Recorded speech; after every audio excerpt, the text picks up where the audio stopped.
Thank you for watching Scary Bear Attacks. If you like this episode, please remember to hit the like button and leave a comment or two, then subscribe and click on the bell to receive notifications of whenever we release new videos. Also, please remember to share them to your social media.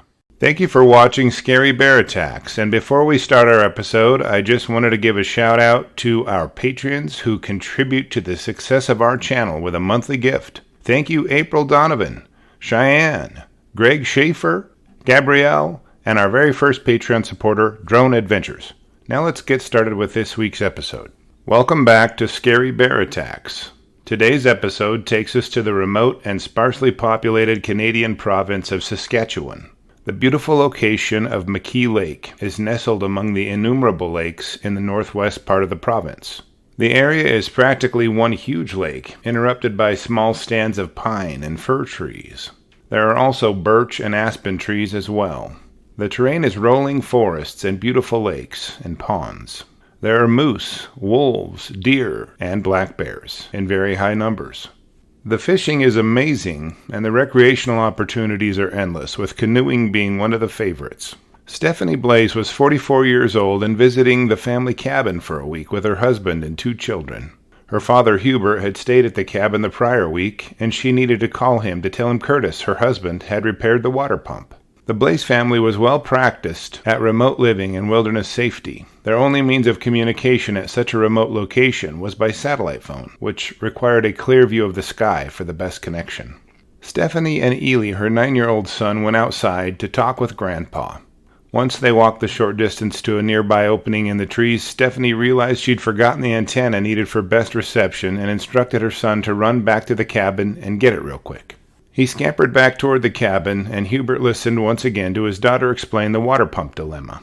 Hubert was very proud of his daughter, and she gave him very good reason to be.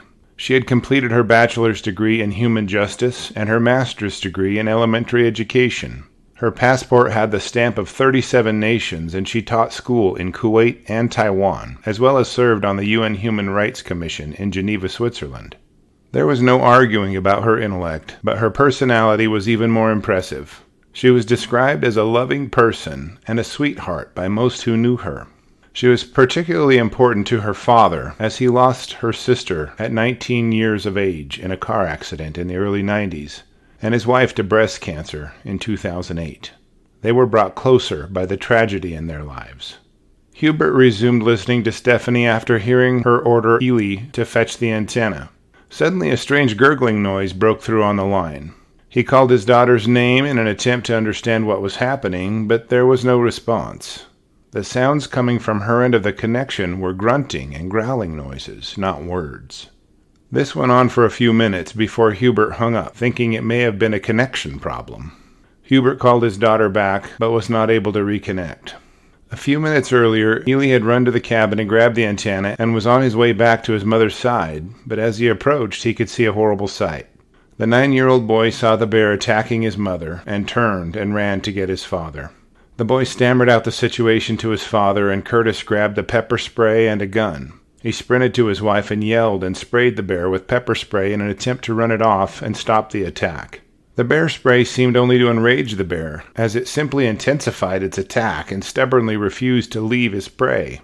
Curtis knew he had to shoot the bear and fired once, but the bear continued the attack. Curtis fired a second shot and the bear dropped, ceasing the attack.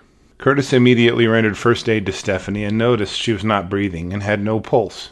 He started CPR and then called Hubert for advice. After a considerable amount of time, Curtis realized he had done all he could do, and his wife and the mother of his children was now dead. Hubert and Curtis had authorities come out and investigate the attack and take possession of Stephanie's remains. The bear's corpse was taken and a necropsy was performed on it. It revealed the black bear to be a male and older for that area, but no other details could be found out about the bear. The attack was labeled an unprovoked and predatory attack. A GoFundMe page was created for the children and raised about $25,000 per child that their father indicated would go toward their education. Stephanie Blais' attack was the first fatality caused by a black bear in Saskatchewan since 1983.